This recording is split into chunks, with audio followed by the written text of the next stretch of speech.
The low point for the All Ordinaries was at 11 a.m. last Tuesday, and if you managed to pick the bottom and snap up some BHP or Telstra shares then, congratulations, you've made 15% in 5 days. Most people seem to have waited and jumped in today, pushing up the index 2.6%, with the main indices going up more than 3%, except for the banks. And they were affected by Commonwealth going ex-dividend. All the other banks went up more than 3%. BHP and Rio gained more than 4% each. Leighton jumped 8%, Toll Holdings 6%.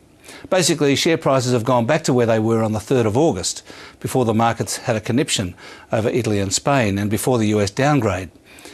There were some big gains in Europe on Friday, including 5.5% on the Belgium Stock Exchange, but Wall Street was more wary, rising only 0.5% after some very weak data on consumer sentiment. It fell to its lowest level since early 2008. To provide some perspective on US shares, here's a graph of the price-earnings valuation ratio back to 1880. And the point to note is that the current valuation is around previous peaks, except for the bubbles of 1929 and 1999.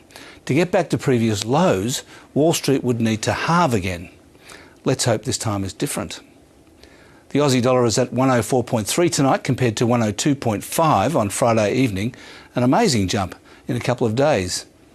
And finally, a rare bit of good economic news. New car sales have rebounded 8.6% in July, according to the Bureau of Statistics, wiping out the slump that happened in May and June. And that's finance.